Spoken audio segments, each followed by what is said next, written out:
Good afternoon to everybody on the call.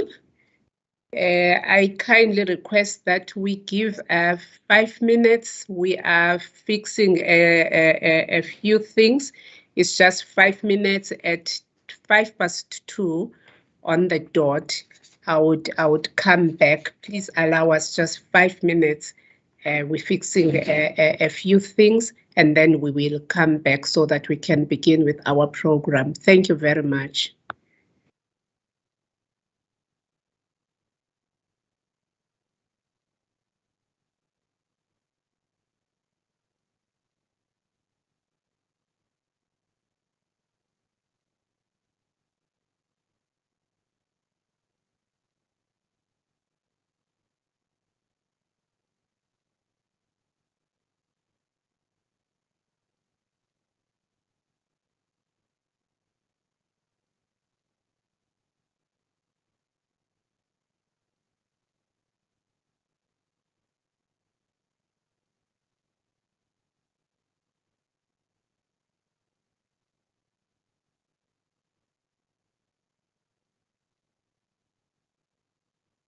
Okay, good afternoon again. I wanted to make sure that DM Mashego-Dlamini is on the call, so it was confirmed that she is indeed on the call. My name, let me introduce myself. My name is Sindiswa Mkuku. I am sitting in this position as the Acting Deputy Director General responsible for Asia and the Middle East. And I will just be welcoming everybody, and DM Mashego-Dlamini will be doing the opening remarks to open our webinar this afternoon. Thank you very much. I would like to greet our Honorable Secretary General of Iora Indian Ocean Rim Association, His Excellency Ambassador Salman Al-Farisi. Good afternoon, Ambassador. And I would also like to greet our Deputy Minister, Her Excellency Minister Mashego-Dlamini. I would like to greet a very special person in this program, that is our Ambassador at Large for BRICS and Asia, Professor Anil Suklal. And I would also like to greet all excellencies here, ladies and gentlemen, and especially our moderator for this afternoon, Professor Max Skuman. It is really a pleasure for me to welcome everybody in the Silver Jubilee of Iora. It is no small feat. It is quite a befitting a platform that we have to celebrate the 25 years since the existence of Iora. And we can all agree that Iora has really grown in strength and also in numbers, because we started in 1995 as just 7 initiating states. But when we really took off as Iora in 1997, it was 14 states. But today we are sitting at good 23 membership of Iora. This is indeed growing in numbers and also in strength, as well as the agenda broadly of Iora. So I would like to welcome everybody, and then let me then hand over to our Deputy Minister Mashego-Dlamini for our Department of International Relations and Cooperation. I am handing over to you. This is the audience, DM, that is expecting to be addressed by you. Over to you, Deputy Minister. Thank you very much, Acting Deputy Director General of our department, Program Director, Your Excellencies, Ambassadors and High Commissioners, members of the diplomatic community, ladies and gentlemen. On behalf of the Government of the Republic and the people of South Africa, allow me to welcome you all to this important and special occasion, the Iora Day, especially on the Silver Jubilee. As we celebrate the birth and life of this auspicious organization, we are reminded of the vision of the late President Nelson Mandela of South Africa during his visit to India in 1995, where he stated that, I quote, "The natural edge of the fact of history and geography should broaden itself in including the concept of an Indian Ocean Rim for socio-economic cooperation and other peaceful endeavors," close quote.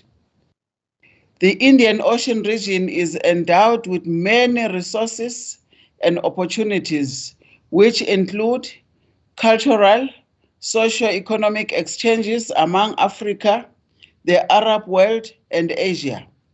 These cultural diversities present the region as a vast cultural heritage of people associated with centuries of strategic trade and traditions. Also, as a multifaceted, multicultural, and multiracial region, it has gradually emerged as a pivotal entity in the economic and geographical formation of the world's great powers' interests.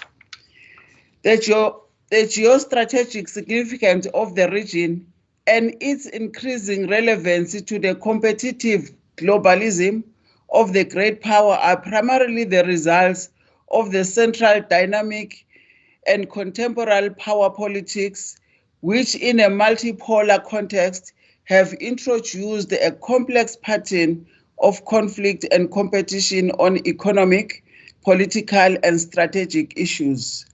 This dynamic presents both opportunities and challenges for the region. South Africa as a country is fortunate for its geographic location between two oceans, the Atlantic and the Indian Ocean. As such, we have recognized the strategic importance of the seas, of the oceans and the seas for our own development and that of the African continent. To this end, South Africa unveiled its ocean economy strategy called Operation Phakisa in 2013 to fully harness the potential of the ocean economy and to give effect to the Agenda 2063. Your Excellencies, ladies and gentlemen, it is important for us to reflect on the African Union's Agenda 2063, which seeks to achieve a prosperous Africa based on inclusive growth and sustainable development with prospects for the continent's blue economy. It outlines that South Africa's ocean economy, which is 3 times the size of its land mass, shall be a major contributor to continental transformation and growth. Furthermore, the goal of the African Union's 2050 Africa's Integration Maritime Strategy 2050 is to encourage states to create a blue economy that will foster wealth creation and development through coordinated and sustainable maritime industries. Africa has recognized that achieving a balance between ocean health and development is necessary and an integral part of the 2030 Sustainable Development Goal. In advancing Nelson Mandela's vision, Iora and the African Union should finalize the Cooperation Memorandum of Understanding in order to identify and pursue common socio-economic projects that will enhance the development of maritime resources and the blue economy of the Indian Ocean region. This notion is supported by the African Union theme, harnessing the blue economy in achieving the African Union Agenda 2063, Africa we want. Of the African Union 22nd Ordinary Session of the Head of State and Government Summit, held on the 25th July 2015 in Johannesburg, the summit also launched the Decade of the Seas and Ocean 2015-2025 under the same theme, within the 25th July being declared as Africa Day of the Seas and Oceans. Your Excellencies, ladies and gentlemen, the urgency of the signing of the Iora African Union Memorandum of Understanding can never be overemphasized. That will be an enabler for Iora to play an important role in the implementation of the African Continent Free Trade Area as a practical contribution to the economic development of Africa. The coming into effect of the ACFTA on the 1st of January 2021 makes this cooperation critically important. As you are aware, the African Continental Free Trade Area Agreement creates the largest free trade area in the world, which connects 1.3 billion people across 55 African countries, with a combined gross domestic product valued at 3.4 trillion US dollars. It is expected to secure 30 million people out of extreme poverty. However, realizing its full potential will depend on several significant policy measures that will ensure effective trade facilitation and the ability to boost intra-regional trade supported by a resilient and reliable infrastructure network to ensure effective connectivity. It is for these reasons that we accentuate the importance of the Iora African Union cooperation. Finally, ladies and gentlemen, in enhancing Mandela's legacy, South Africa sponsored the adoption of a special declaration to commemorate the centenary of the late President Mandela's life through initiating the Iora Nelson Mandela Be the Legacy Internship program at the Iora Secretariat in Mauritius. This program will serve as a contribution to the empowerment and capacitation of the youth of the Indian Ocean region.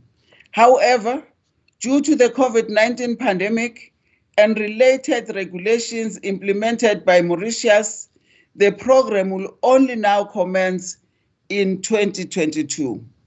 Our continent are tied together by the Indian Ocean, and Iora has become a geostrategic flag bearer of this unity and diversity. By working together, recognizing the immense potential of our Indian Ocean region and of the continent that we share, we can build a more inclusive, more resilient, and more prosperous and a better future for all our people. I wish you fruitful deliberation. I thank you, Program Director. Thank you very much, DM. We have given you a very resounding applause, but you could not see us or hear us, but we have given you that. Thank you very much for such encouraging words, and we are going to therefore share with the rest of the participants in the platform how our program will flow from this point. We will have the Secretary General of Iora, as I've mentioned, His Excellency Ambassador Salman Al-Farisi. And after that, we are going to have Professor Anil Suklal, who is our Ambassador at Large on BRICS and Asia.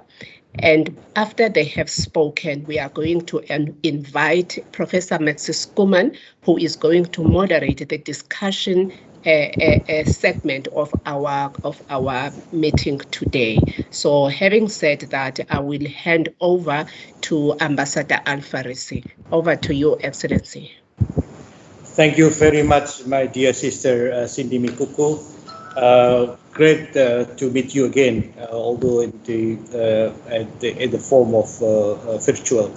Honorable Madam Mashego-Dlamini, Deputy Minister for International Relations and Cooperation, Your Excellency Professor Suklal, Special Advisor on BRIC, IPSA, and Iora, my sister Cindy Mikuku, Acting Deputy Director General, Excellencies, ladies and gentlemen.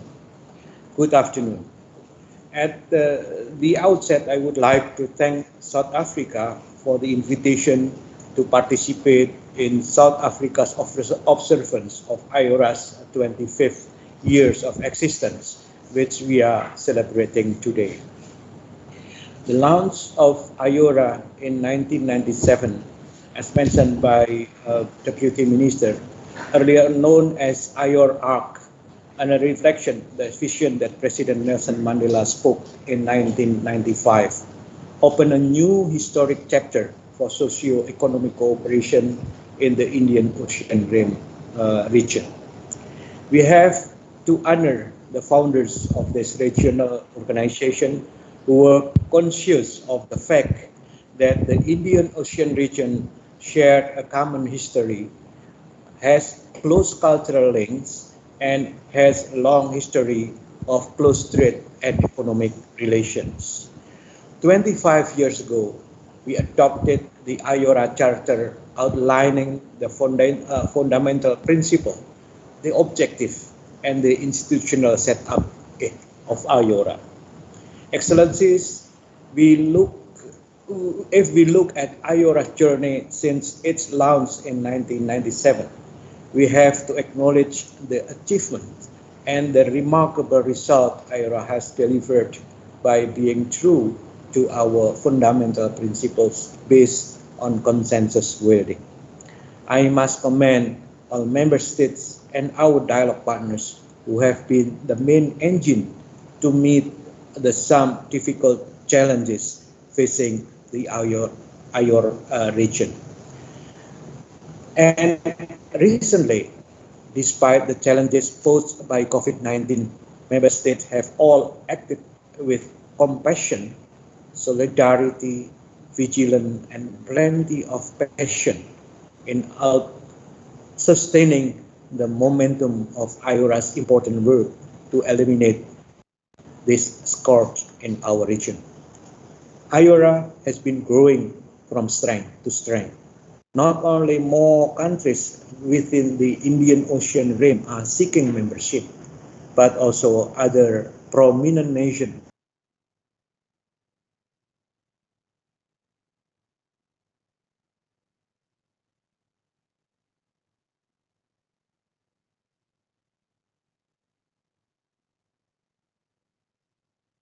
in 2021 in the spirit of world leaders agreed. We are now in the process of implementing the second Iora Action Plan 2022-2027. Iora has implemented practical cooperation program in its respective priority areas across and cross-cutting issues. And Iora has developed solid and focused institutional mechanism through functional bodies to pursue these priorities and cross-cutting issues. The association has made effort to promote balanced development within the region through the Iora Sustainable Development Program for all its LDCs member states. Similar and equal treatment are now given to LDCs and small island development states in accessing the special fund, and we have also streamlined the rules and regulation of the fund to make it easier accessible to all member states. Excellency, what is the way forward and future of Iora? We have to start focusing Iora on post-COVID-19 and to start building a more resilient future for our communities. This will also require greater high-level political support for Iora as the most important regional organization in Indian Ocean region.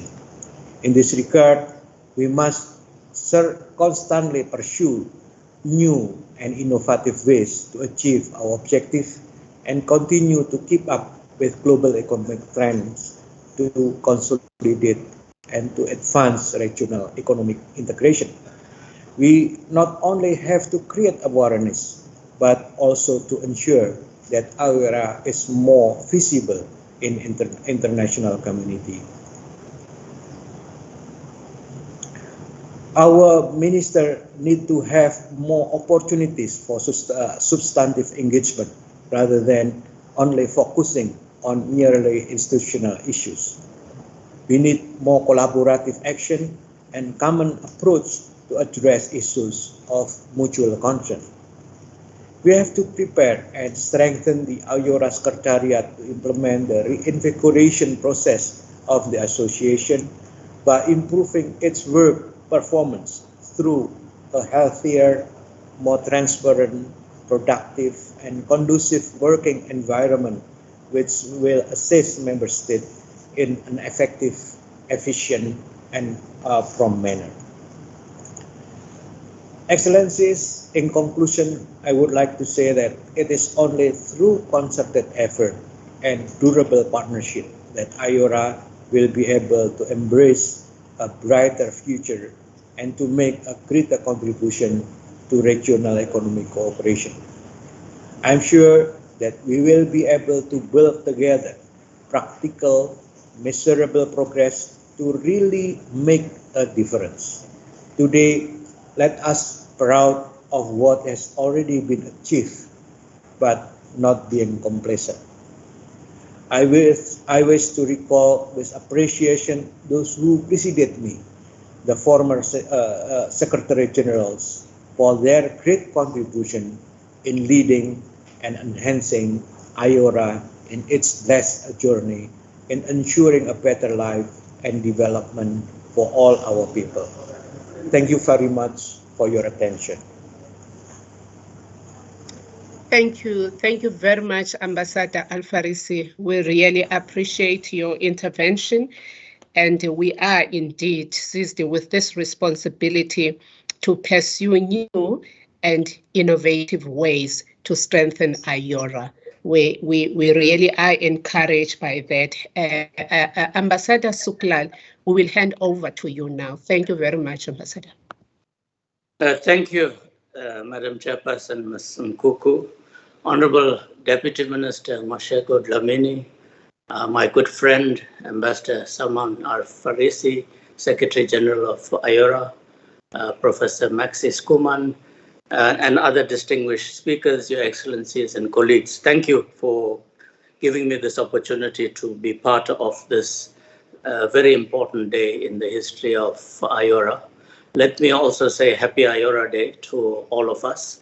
It is indeed a landmark day in the history of the organization, and I've been very privileged to have walked the major part of this 25-year journey in being associated with Iora. And I think as we celebrate this day, and rightfully we need to celebrate it because it's a major achievement. Who would have imagined some 27 years ago when President Mandela was on an official visit to India and he put out the idea that we need to bring ourselves together in some organization focused on the Indian Ocean. And 2 years later, when our foreign ministers assembled as a small group of countries in Mauritius, it was a very visionary moment of our leadership to recognize the importance of the Indian Ocean to each and every one of us as countries, and not only to countries of the Indian Ocean, but to the global community. And I think in this past 27 years, what has become very relevant and quite sharply brought to attention is the value of the oceans. And I think we have seen this as South Africa, we have seen this as Africa. And as we reflect on the 25 years of existence of Iora, we should have a pause moment while we celebrate our achievements. We need to also look at the roadmap going forward, as well as some of the challenges that we have faced and how best we address as an organization that is very unique in many ways, in the sense that it's a coming together of countries from the developed north, countries that are developing countries, LDCs, small island developing states. So it's a fantastic mix of countries, which I believe is the Iora family.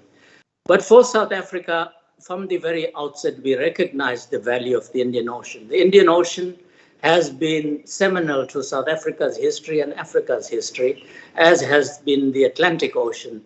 And we are very fortunate as South Africa to be washed by the waters of both the Atlantic and the Indian Ocean.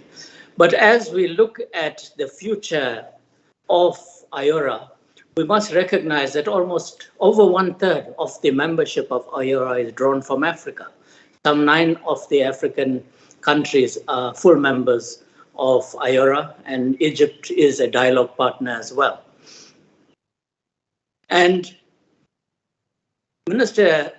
Deputy Minister Mashego-Dlamini referred to the African Integrated Maritime Strategy, as well as the decade of the African seas and oceans, which are integral to how we view our association with Iora, not just as South Africa, but the African continent.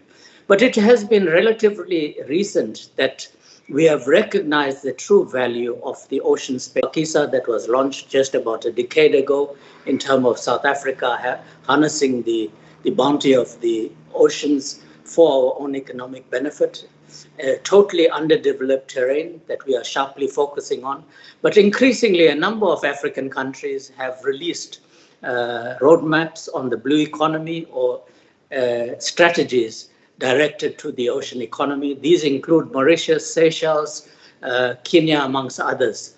And I think this again shows the realization. After all, 38 of Africa's 55 member states are coastal states, and 5 are small island states. 3 of these small island states are members of Iora. And as I've indicated, 9 of our coastal states on the southern and eastern coast of Africa are full members.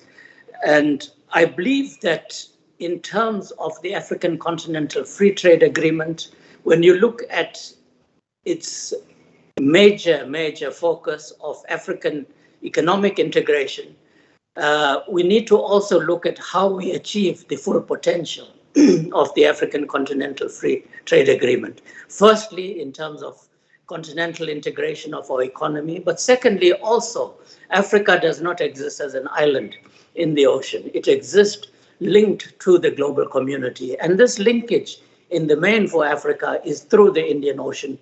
The way it conducts its foreign trade, it's via the Indian Ocean and increasingly through the Indo-Pacific as this term comes more to the fore. So the Indian Ocean and Iora becomes increasingly vital and important, not just in terms of our own domestic economies, but also in terms of our regional economies and ultimately the continental economy as well. And the Indian Ocean plays a crucial role in various dimensions of our economic growth and in terms of our future economic scenarios. And I believe investing in the Indian Ocean Rim Association has benefits for all of us member states, including the African states. And that's where we need to step up our energy and ensure that this greater political will invested in the Iora. Yes, we have done well these past 25 years, but as I've indicated, in this 25 years, we've held one summit 5 years ago under the chairship of Indonesia in Jakarta, where we produced 2 seminal documents, the Jakarta Accord, as the declaration coming from our leaders showing the political commitment of the value of Iora, and secondly, the first 5-year action plan. And as our SG has pointed out, now we are busy finalizing and adopting the second 5-year action plan. So Iora has, of course, streamlined its activities, become more focused in terms of our key priority areas, the 6 key priority areas and the 2 cross-cutting issues. Various initiatives have been taken through the special fund. The special fund has produced some seminal work, and our specialized agencies, the RCSTT and the Fisheries Research Center in Oman. Of course, we have been speaking of also creating a human development fund, and under Bangladesh chairship at the ministerial last year, Bangladesh spoke about the Dhaka Development Initiative. These are all very important developments in terms of focusing the work of Iora for us, especially developing countries and including countries from Africa, because Iora has to, and that has to still be the major focus. As has been pointed out, COVID has been a major setback for us, but we also have to understand that the Indian Ocean is part of the One Ocean strategy that is being developed globally, that we are part of the Indo-Pacific that is being crafted at the present time. So I'm very pleased, and I also would like to appeal to our SG to ensure that the Iora vision or outlook on the Indo-Pacific, that where we have work and achieved almost 90% consensus on the text, that we finalize this. Because whether we like it or not, the Indo-Pacific has become a major concept or major region of the world that will shape the future of the global geopolitical and geoeconomic space. And Iora has to be very much part of that. Africa has to be very much part of that. And we have been saying this of the 8 or 9 strategies that have been adopted and put in the public domain. What troubles us is that some of them do not see the eastern coast of Africa as part of the Indo-Pacific. And yet we are very much part of the Indo-Pacific. We are linked into the Indo-Pacific by our umbilical cord of the continent, and the growth and future of the continent is not only dependent on our own integration as a continent, but our integration into the larger global economy to harness the vast potential, not just of the blue economy, but in terms of partnership with the global community through the Indo-Pacific. And I think this is the challenge for Africa, how we position ourselves and how we take full advantage to make sure that we are at the main table as this evolves, and to ensure that we are going to benefit from this. But at the same time, we must not forget that the Indian Ocean has by and large been an ocean of peace, development, and cooperation. And we have to maintain that, given the geopolitical contestations that we find globally at the moment, that is becoming more acute and leading to greater schisms between major powers. We must fall back on the UNGA Resolution 2832 that was adopted in 1971, that declared the Indian Ocean as a zone of peace and cooperation. And that has been central to Iora. We enunciated this very strongly in the Jakarta Accord, and I believe this must still be the underlying element that cements the cooperation. Iora must be seen as an APEC organization that brings together not just our member states, but also brings together our dialogue partner and the larger global community to work in terms of benefiting from the harness of the Indian Ocean, the Indo-Pacific as a whole. And I believe that Iora has a great role to play in this. But we have to really think going forward how we want this role to play out. It's left up to us as member states in partnership with our dialogue partners. And therefore, at the ministerial last year, SG, I want to remind ourselves, we did say that we should have a one and a half day workshop to reflect on the past 25 years and to look at the roadmap in terms of the future. Where do we want to take this organization? What role do we want it to play? And how do we harness the tremendous potential that it has for all of us as member states and the global community going forward? So I think we must celebrate the 25 years and we must plan the next 25 years so that when Iora marks 50 years of its existence, it will rightly be at the center of global development, cooperation, peace, and security. Thank you very much, colleagues. Thank you. Thank you very much, Ambassador Suklal. Thank you. We really appreciate this, taking us back to the vision of the leadership of the time in 1995 in India. And it took the energy of our foreign ministers who took it upon themselves to make sure that they actualize that vision. And now you are pointing us into the future, that this 1.5 days workshop is a reflection and looking forward into the next 25 years, so that when we get to the Golden Jubilee, we are indeed in a very jubileous state. And I would like also, before I hand over to you, Professor Skuman, reflect exactly on what Ambassador Suklal has touched on, the importance of Iora, the outlook into the Indo-Pacific. This also is an element that I think needs to be captured into this building into the future, because it is forward-looking and it is therefore incumbent indeed upon the member states to do something about the next 25 years whilst giving a critical analysis of the past 25 years. Having said that, I want to remind everybody on the platform that this is not just any a region, but the importance of this region is that it contains, or it is the route through which a traffic of more than 33% of the cargo bulk and the 80% of the maritime oil fishermen, they use the Indian Ocean. That is the importance in terms of the economic activity that the region is responsible for. Therefore, it is important for us to look into the future and energize everybody to work towards protecting this important region. Having said that, Professor Maxis Kuman, I would invite you over the next 45 minutes to lead us into a discussion so that we are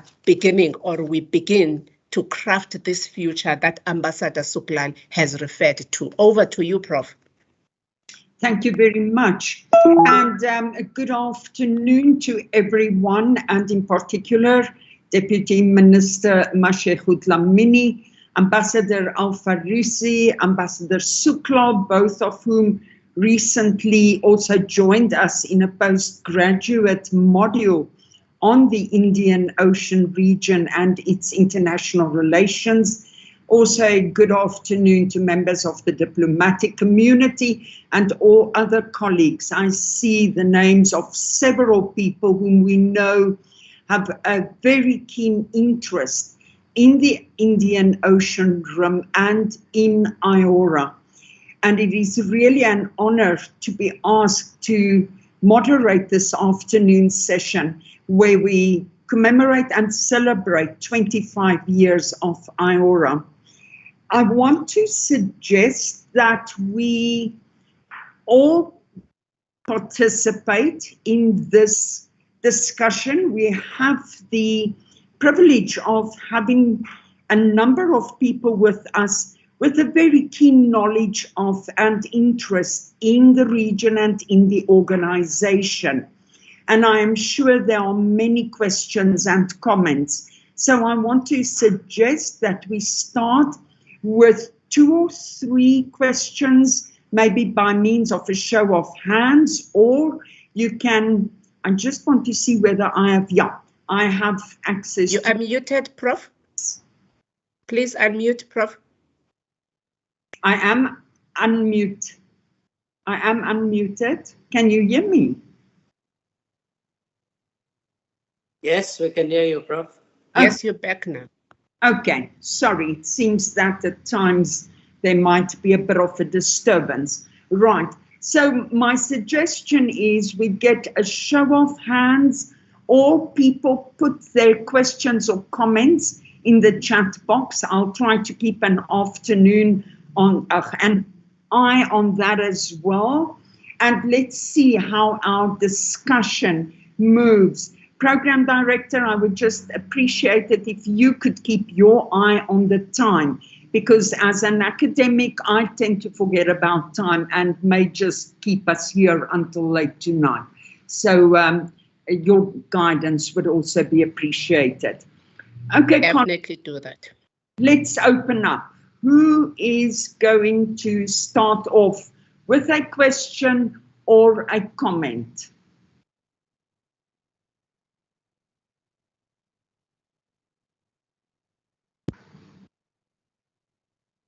Let us see here. Yes, I've got a hand up here. Let me just see. I can unfortunately not see whose hand it is. I only have the initials, PM. And then after that, Tim Walker. Let's start with those 2. My apologies on not being able to see who the first person is. I can help you, Prof, from this side. I see Dr. Pilani Mthembu. I also see Timothy Walker. Yes. I also see, I think David has lowered his hand. Yes, David's hand is up. So those were the 3 hands in that order. Let's take those 3. Good afternoon, Dr. Mtembu. Good to see you. Will you kick off, please? And then we'll go to Timothy and then... Looks like you're muted again, Prof. I don't know whether it's my side. No, I'm not muted. Colleagues, can you hear me? Yes, I can hear you, Prof. Okay, Dr. Mtembu, you get started, please. Thank you very much, Prof, and thank you also to the colleagues who have framed this discussion quite well. Mine is really probably halfway between a comment and a question, and it follows from what Professor Sukla was mentioning around the question of the Indo-Pacific. And I think I would be quite interested to see, you know, having come this far, 25 years, to what extent Iora can contribute to framing the discussion around Africa's role within the Indo-Pacific. So, you know, mine is sort of somewhere between a question and a comment, and I think I see an opportunity definitely for Iora to proactively contribute to that discussion, and in terms of inserting quite proactively Africa's role within the Indo-Pacific. So mine is just on that, and I'd just be interested to hear maybe from some of the colleagues in terms of some of the opportunities within that realm. Thank you, Prof. Right. Thank you, Dr. Mtembu. Tim Walker. Thank you, Professor Skuman, and good afternoon, everybody. It's wonderful to be seeing you all and speaking with you about these matters, because these are the chairship of Iora by South Africa for the last few years, and obviously ended in 2019, was of key interest to the ISS and something we had a project which we were supporting in any way we could. And I was really pleased and encouraged, and I wrote it in the comments, when the earlier discussion on the Memorandum of Understanding between Iora and the AU is something which we could be looking at coming into fruition. It's something which I believe is essential and will have an impact in the future. And to echo what Dr. Mtembu was saying just now, the framing and the place of Africa and the African coastline of the Indian Ocean is essential in the broader context now, the Indo-Pacific concept. And I believe that Iora plays a fantastic bridging role between the African Union, for instance, on one part of the Indian Ocean, and an organization like ASEAN on the other. And in that way provides that fundamental institutional political linkage, which would, I believe, actually avoid a marginalization or a sort of an overshadowing of what Africa can benefit from in terms of greater economic and social links in the ocean. So just to clarify or ask for clarification, so that was a comment, but a bit of clarification perhaps on the status of the Memorandum of Understanding. I know that the African Union's Day of the Seas and Oceans is celebrated every 25th of July, and wondering potentially if it was something which, with that kind of milestone in mind, could be maybe accomplished even this year. So thank you. Okay. David had his hand up. I don't have a surname, but I'm handing over to David. Thank you so much, ma'am. Ma'am, can you hear me firstly? Yes, we can't hear you very clearly, but go ahead. I'll stop you if we can't hear, and then if necessary, we can ask you to put it in the chat. But carry on, please. Okay, thank you, ma'am. I think the question that I wanted to ask was asked by the previous speaker, but anyway, let me ask it. How will the Iora benefit African continent, especially South Africa, as South Africa consists of both the Atlantic and Indian Ocean, how will it benefit the economy of South Africa and ensuring that the ocean or the marine of South Africa is safe while the economic activities take place? Okay, David, it was not very clear. I just want to ask Ambassador Sukla, will be asking you to respond to this. Did you get that question, or should we?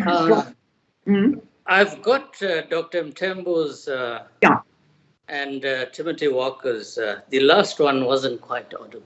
Yeah, it seemed to me to be around the question of to what extent does Iora benefit South Africa also in terms of our own economic and development and developmental needs. David, am I right? Have I summarized that sufficiently?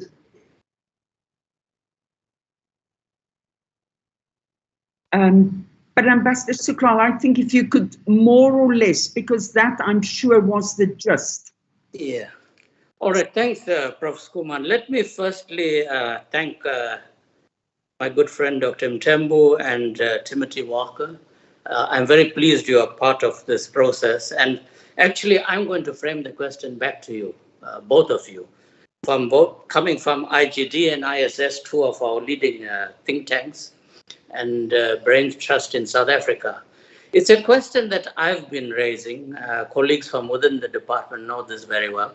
And Maxi, you know this, I've raised this as well. The whole concept of the Indo-Pacific, whether we want to call it a concept or a region, whatever, depends which document you're reading. As I've indicated, at least 8 countries and 2 regional organizations, the EU and ASEAN, have put out vision documents, outlooks of position. And it was South Africa during our chairship that suggested that Iora also looks at the Indo-Pacific and the evolving trajectory around the Indo-Pacific. And perhaps we have also a view, outlook, or vision. And that process has proceeded fairly well. And the committee is chaired by India currently. We have had several rounds of negotiations on the text, and we are almost, I would say, about 95% agreed on the text. And I hope that at the ministerial this year in Bangladesh, that we can adopt the Iora vision or outlook, whatever we're going to end up calling it, on the Indo-Pacific. Where does Africa feature in all of this? Does Africa, including South Africa, have a view on the Indo-Pacific?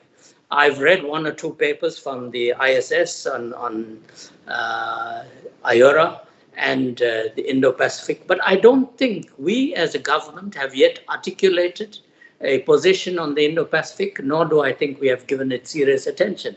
And I say this having raised it several times. And I believe, firstly, as South Africa, and this doesn't have to be just an initiative coming from government. I believe our think tanks and our academics need to play a role in this. I have engaged some of you on this. I have my own ideas on what our position should be and how this should evolve, not just in terms of South Africa, but the African continent. On the larger African continent, I'm not aware of any work or focus on this from within the AU. I may be mistaken, but I haven't seen anything as yet. But I believe that, as I indicated, if you look at these 7 or 8 documents that have been put in the public domain by many countries, including those that are not from the Indian Ocean space, some of them stop with the Indo-Pacific in what I call the Central Indian Ocean, going up to the coast of India. It doesn't include the southern and eastern coast of the African continent, and yet about 13 of our states on the southern and eastern coast are part of the Indian Ocean, and several island states as well. So I believe this is a challenge. Yes, Iora has a role to play, and perhaps this is something we as the African members of Iora should take to the SG and the membership, like we did a few years ago when Kenya put forward the idea of looking at Iora and the blue economy and opportunities for Africa. I believe this is something that we can look at. Perhaps Dr. Mthembu, Timothy, we can take this conversation further but I believe the time is overdue. If we do not become part of this evolving Indo-Pacific, we're going to be marginalized as Africa again, and that is my main concern. And I believe South Africa can play an important role. So can Iora play an important role in this. As Iora firms and finalizes its own outlook or vision, I believe we as Africa, and perhaps starting with South Africa, we need to have a view on this as well going forward. The benefits of Iora to South Africa, well, I think the fact that this whole idea of creating this community of the Indian Ocean evolved from the vision of President Mandela, and South Africa has been at the forefront. I don't think when you create an organization of this nature that you are first and foremost looking at the benefits. You want to first create a structure, you want to strengthen the structure, make it relevant, and make it appropriate. And that's where we are. Iora has, of course, through the various programs, the special fund, and through our specialized agencies, a number of South Africans have benefited from the capacity building programs, the research programs, and also we have been beneficiaries of the special fund. And we have also now created the Mandela Internship program, which is an initiative of South Africa. And again, young South Africans will benefit. But the true benefit will accrue as we find greater economic integration of Iora and exploring the development potential amongst us. You have some of the most diverse and dynamic emerging market economies from within the African continent and from Asia coming out of the Indian Ocean Rim region. And I think this is an exciting opportunity where we must make sure that we are well positioned to harness the full potential that this the benefits that accrues to us bilaterally and regionally as well. And I think South Africa is at the center of the Iora, and we must continue playing a leadership role, shaping this organization so that it works. It must be a people-centered organization that addresses the developmental challenges of our countries, drawing on the strengths of the stronger members, drawing on the experiences of the stronger members, and using the best practices and exchanges, not just with the member states, but very strong dialogue partners. As I've pointed out, France, of course, now is a full member, but all P5 members are part of the Iora family, and that is significant. Thanks, Chair. Thank you, Ambassador Suklal. I do not immediately see hands, but I'm going to probably return to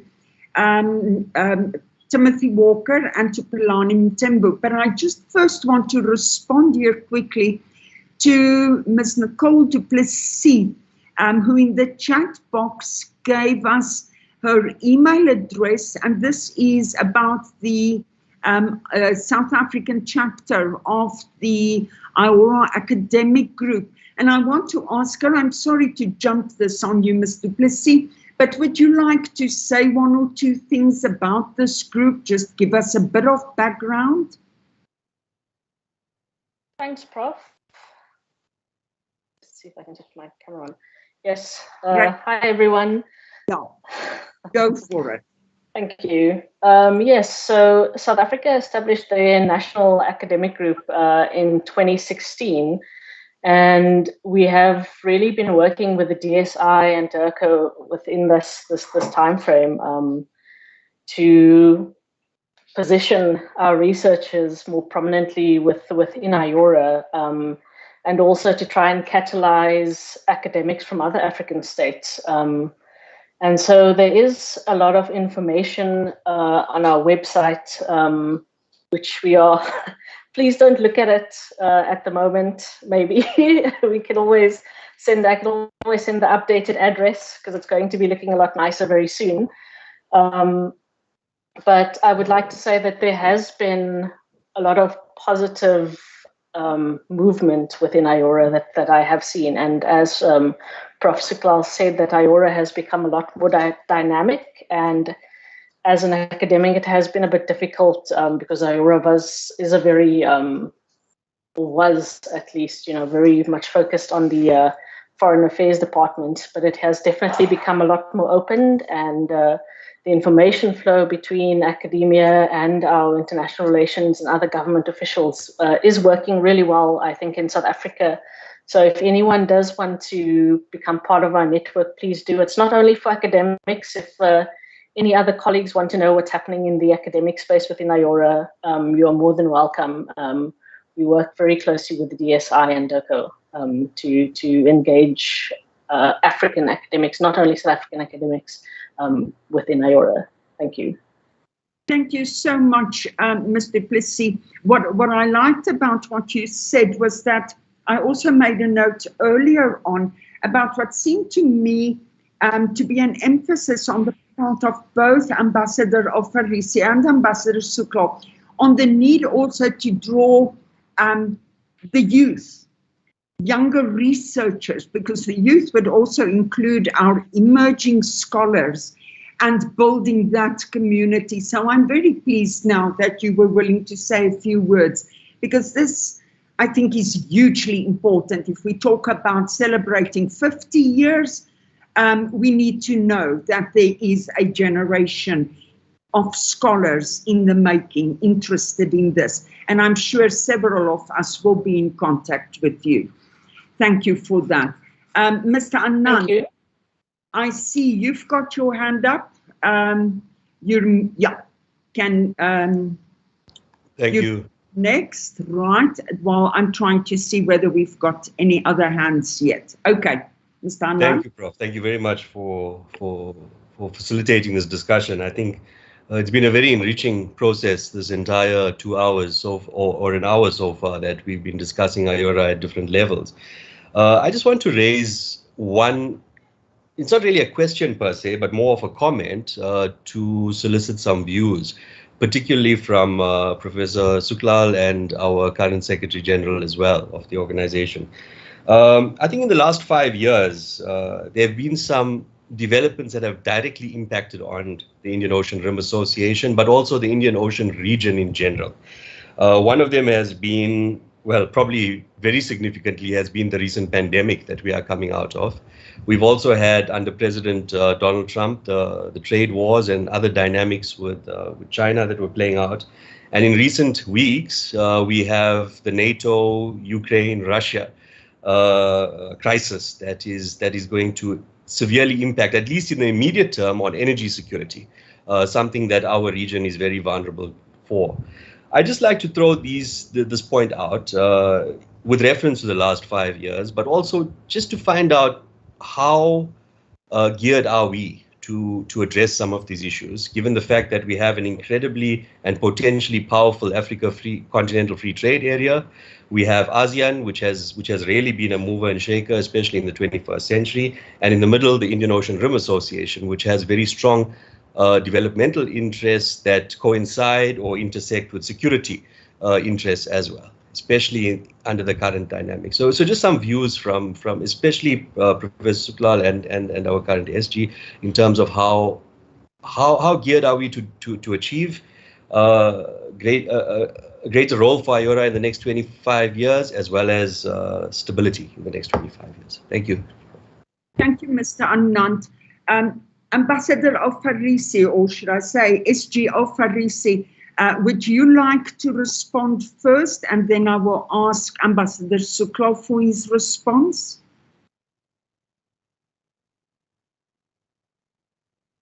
I'm not quite sure that SG Ofarisi is still on. Program Director, do you perhaps know? I'm quickly going here through the list, but I don't think. Ambassador Suklo, may I ask you, sorry about that, but may I ask you in the meantime to respond to Mr. Suklo, or to Mr. Anand? No, thank you, Prof. Skuman. And thank Mr. Anand for his question. I think I have previously said this, as I've indicated, I've seen the evolution of Iora these past over 20 of its 25 years. It was a gradual evolution. And Iora gained currency over the past decade, I would say, when you had some of the key countries like India, Indonesia, Australia, South Africa, UAE, as successive chairs. And I think the 2017 20th anniversary commemoration, when we had the meeting of the leaders in Jakarta for the first time, gave it the necessary political currency that expedited development within Iora. And I believe this is still lacking. It's not at the level that we would like to see it in. And I think the SG has rightfully pointed out that you have an annual ministerial meeting, the COM. Is that sufficient in terms of giving greater currency and energy to Iora? I believe there still needs to be greater political commitment. There will always be a number of key pull countries, as I call it. And you do have about 6 or 7 key countries that has been pulling Iora forward and see the significance and value of this regional organization going forward. But increasingly, I believe Iora will be thrown into the center stage as you find the global order being challenged and a new order coming into being. The current developments in Ukraine, Russia, that itself is, whether we like it or not, that's going to have repercussions for the global community, including within the Indian Ocean space, directly or indirectly. Look at what has happened to this commodity oil. And as was pointed out, over 2/3 of global oil traverses through the Indian Ocean. So the Indian Ocean, you have as member states and as dialogue partners, countries that are in contestation with each other.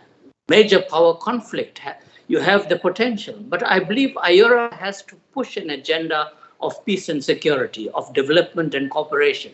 This has to be the center of Iora in terms of the organization and its focus.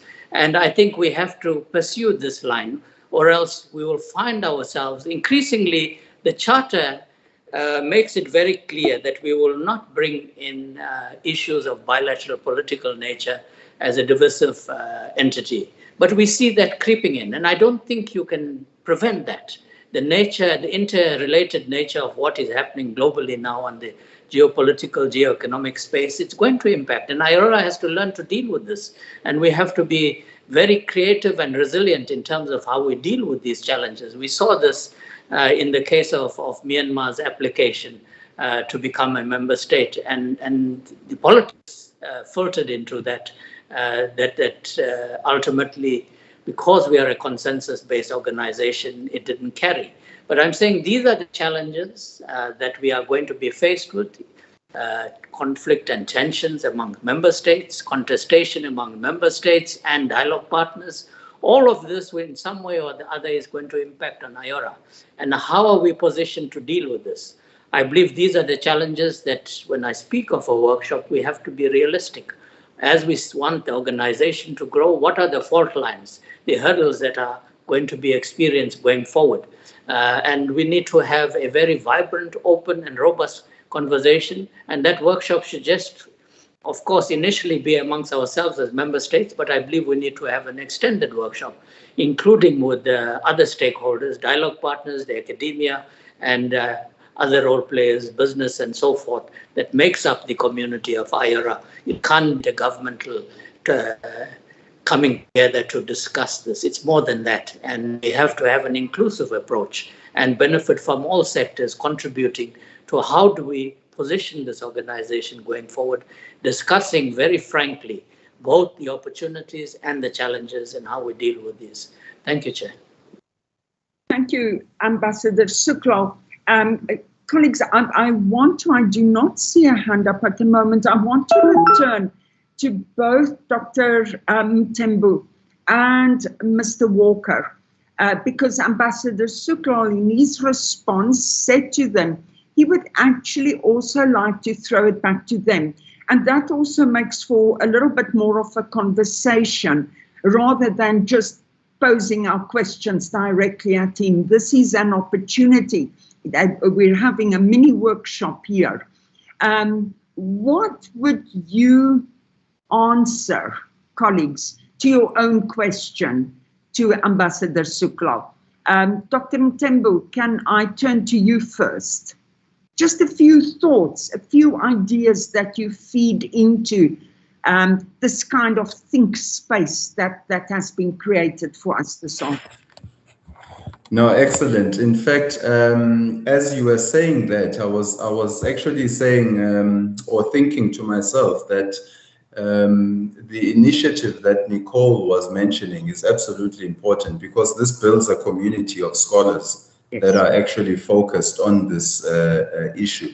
I think for too long, we've had, when it comes to the discipline of international relations, we've tended to focus too much on perhaps, let's say, the great powers, great power politics, and only on particular regions. So this initiative, in terms of actually having a chapter on Iora in South Africa, I think this creates a community of sharing information, but also of elevating the dialogue. And I think what we need to move away from, and this is where I also appreciate, I think, some of the work that that Tim has done, and there's a quotation there in the chat of an earlier article, in a sense that what we have to avoid is only discussing these issues, let's say, in the lead up to a summit. There has to be a consistent conversation, consistent publication, but also a consistent dialogue between the policy community, between academia, and also the practitioners. And by doing that, I think it means that we are not just reactive to, let's say, the concept of the Indo-Pacific, but we are actively contributing to it and shaping the narrative also. And then also, I think what's also key is also just building on what Prof. Suklal was saying about ensuring that the region, or the becomes a development region. So the idea of a zone of peace, this is something that is quite critical. It's something that my former colleague, Mr. Francis Koneke, used to be very, very passionate about, the zone of peace and cooperation in the Indian Ocean, so that we are not necessarily allowing sort of great power politics and conflicts to have a negative impact on the development of this region. Now, of course, it's unavoidable. Some of these things will continue to have an impact. But I think if we proactively playing a role in ensuring that the focus remains on issues of development and co-developing, the region as a zone of peace and cooperation, I think this is really quite critical.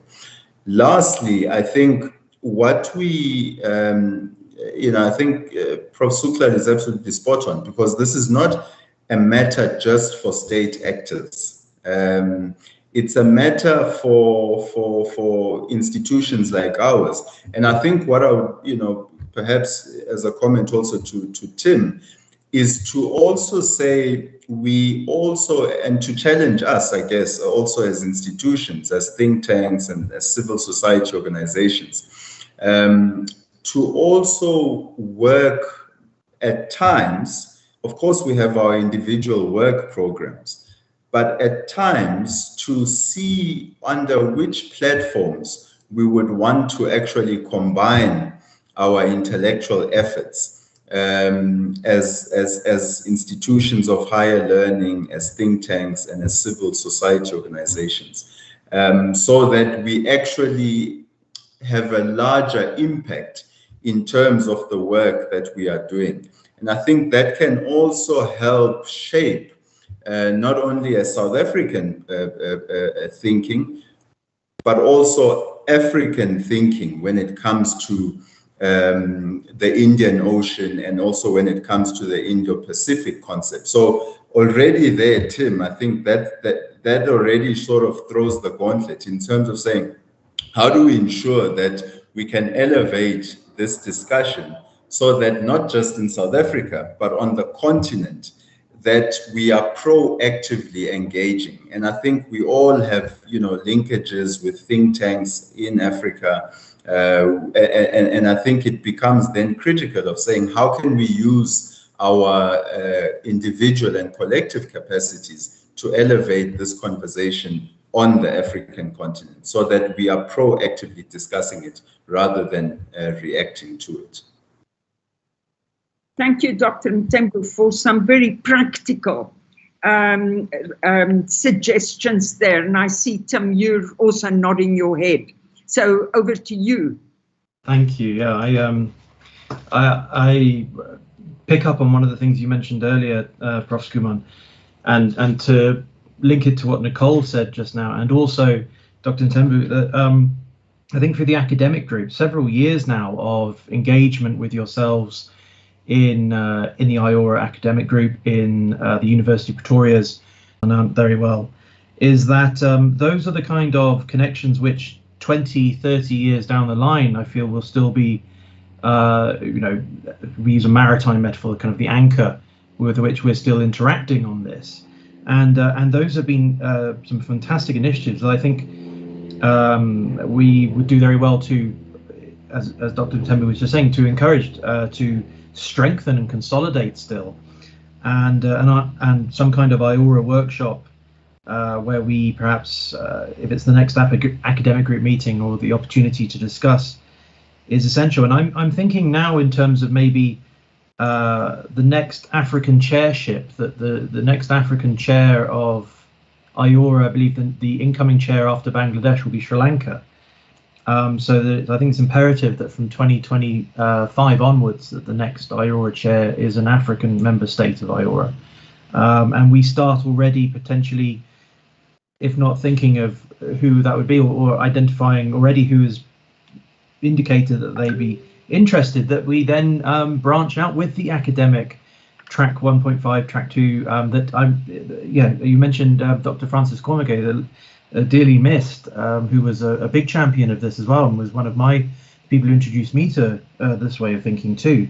So I think we already have a lot of the tools at our disposal to achieve that. And if we set I set a goal, or I was asking about a milestone earlier of a July. There's always a day of something, typically of a day of season oceans with the AU, or World Maritime Day and things like that, which can serve as nice kind of anchor points for this. But yeah, the sooner we act, the better, I think, because my concern still is that with the broader global sort of geopolitical currents which are kind of circulating around the African continent, or in general in international relations, is that events are increasingly taking over from institutions, and we need to strengthen these institutions that we have established. And as you mentioned, Ambassador Sukla, right at the beginning, and indeed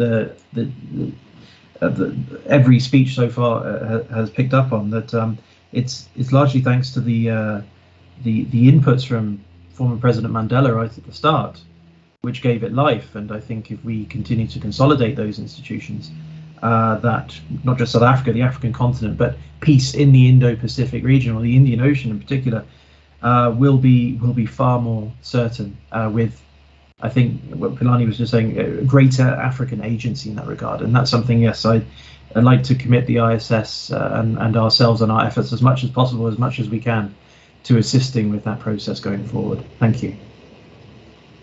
Thank you very much, Tim. I just want to ask the program director, how do we look? You have exactly 7 minutes, Prof. Okay, we've got 7 minutes left, colleagues. Are there any other questions, comments, suggestions in terms of what has been discussed this afternoon? While we wait to see whether there's a hand, Professor Sukla, I'm going to abuse my position as moderator and just ask you to perhaps say a little bit more about how you see a relationship between ASEAN and Iora. I was struck by what you said earlier on, it's almost like Iora on the one side of this evolving Indo-Pacific region and ASEAN on the other side of it. This idea of regional cooperation or regional organization cooperation. Do you want to say a few more things around your ideas about this? Thank you, Prof. I actually put my hands up to make us at ISS, IGD, and DERCO. We have a follow-up meeting, including yourself, Prof. Skuman, to see how we take forward what has been discussed here in terms of African advocacy, including the position vis-a-vis South Africa, and how we can bring greater currency to the emerging Indo-Pacific and the African continent within the continent. So I think this is something that we should take forward, and we should partner also with Iora in this initiative, firstly. Secondly, as has been pointed out, the draft MOU between the AU and Iora, that has been ready for signature for many years. And I think, again, we'll make an appeal to the SG to go back to the AU and Commission to ensure that we sign this. I think it is critically important. I don't think there should be any longer delay in us finalizing this MOU. I think this partnership between the African Union and Iora becomes very important at the current time. Yes, of course, ASEAN, we have about 5 of the ASEAN member states are members of Iora, and they've played a very critical role in developing the vision and outlook of Iora. And I think Indonesia has been the forefront of this process. ASEAN has much to offer in terms of the centrality of ASEAN to the Indo-Pacific especially. And as I've pointed out, ASEAN already has an outlook on the Indo-Pacific, and we are drawing on that as well as we look at our own vision within Iora. So I believe the regional organization, ASEAN, African Union, including our own SADC, have a role to play in terms of greater interaction in terms of not just Iora, but what is happening within the Indo-Pacific space. Thanks, Chair. Thank you, Professor Suklal. Tim, I'm going to give you the last word before I wrap up and hand over or back to our program director. Thank you, Maxi. I'll be very quick. We've recently received correspondence from the African Union's Office of the Legal Counsel, and I'm not sure if Dennis is here, who's been in correspondence directly with the Office of the Legal Counsel, but I believe they're going to come to South Africa at the end of I think this month, and perhaps that might be an opportunity for us all, if it's at the university or if it's through the ISS or the IGD or at DERCO, that perhaps this is where we can take that next step and actually directly with the person who is responsible for the legal charters and matters of the AU to demonstrate our determination to take this forward. I just remembered it now, so perhaps we should all put a pin in that and pencil it in for once we get further information on it. Thank you. Yeah, thank you, Tim, for that. Mr. Riba, do you want to say something quickly around that? Good afternoon, everyone. Yes, so the ambassador will be traveling to South Africa end of March. However, my understanding is that her schedule is quite packed, so we just need to discuss it with her. But I think it's a really good idea, indeed. Okay, so Mr. Riba, that's perhaps something just before you discuss it with her that we should take up further beyond this meeting today with the officials at DERCO. To see whether we can arrange something. Thank you very much to you and Tim for having brought that to our attention. Right, colleagues, I think that brings us to the end of this discussion. Let me try to summarize. I am not going to try to summarize sort of in total. That would take too much time. I just want to touch on what I think have been the main points that came out of this very, very productive discussion this afternoon. First of all, I think we owe our serious gratitude to DERCO for having made this platform available this afternoon. It reminds me a little bit of the mid to late 90s when this was a very regular kind of interaction between the academic and research community and DIRCO, and I really do hope this points to a kind of a revival of the opportunities for us to come together and to talk about important issues on the global agenda. I'm struck again, and I think just about everyone who spoke this afternoon pointed to President Mandela's role in the establishment, in the founding of Iora. And I picked up those very important words around the fact that what we want to see is peaceful endeavors, creating opportunities by peaceful endeavors. We point specifically to issues of socio-economic development. And I must say, Professor Suklal has, ever since we started conversations, really emphasized this, that when we look at the Indian Ocean region, or now also beyond it to Indo-Pacific, from an African perspective, it is always within that context of the zone of peace. And therefore, one could almost ask the question, and this becomes the challenge to us who are here this afternoon. What does Africa's Indo-Pacific look like?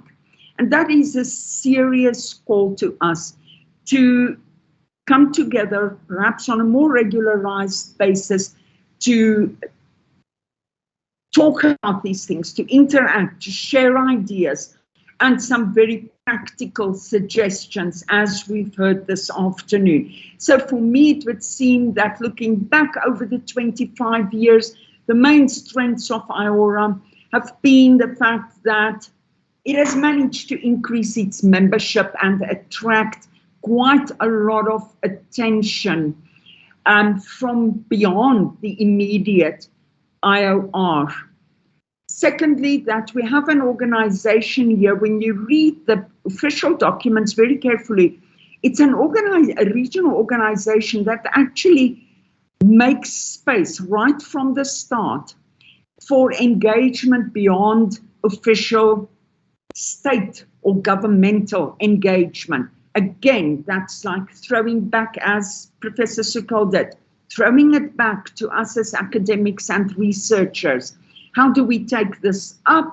How do we take it forward? And that is why it was so good to also hear from Ms. du Plessis earlier this afternoon. A third aspect is that it is clear that over its 25 years, Iora has managed, as the SG said in his keynote earlier on, Iora has managed to not only identify the key focus areas, also the cross-cutting issues and the mechanisms in order to take all of this forward. A question would be, and for that a day and a half long seminar might be excellent, is we perhaps need to just revisit again, make sure that these mechanisms are in fact up and running. And the last point that I take away from this afternoon, well, 2 points. First of all, that very delicate balance that we, from a South African, and I assume from a bigger African perspective, that delicate balance between our focus on the Indian Ocean region and our growing focus on the Indo-Pacific, where it is on our needs and interests from very much a peaceful and developmental perspective. We need to balance this with what is obviously a growing geostrategic attention to our region, and to make sure that external powers or big powers, immediate security concerns do not drive our regionalization efforts, either in the IOR or in the bigger Indo-Pacific. And my last comment is that it's very clear to me, and I've mentioned that already, that this afternoon shows that there is a clear interest in and a keenness on the part of both practitioners and academics to have more of these conversations. So let's try and take it forward. I will be in touch with both my DIRCO colleagues and also with people like Mr. Plessis, Dr. Mtembo, and Mr. Walker from ISS. Thank you again for this afternoon, Program Director, also for your role in making it possible for all of us to meet this afternoon. Much appreciated. Thank you, everyone. Thank you very much, Prof. Thank you for encouraging a robust engagement and also meaningful and value-adding conversations that we have. We really appreciate your moderation on this session, and also the way you have crystallized all the important issues that came out of this.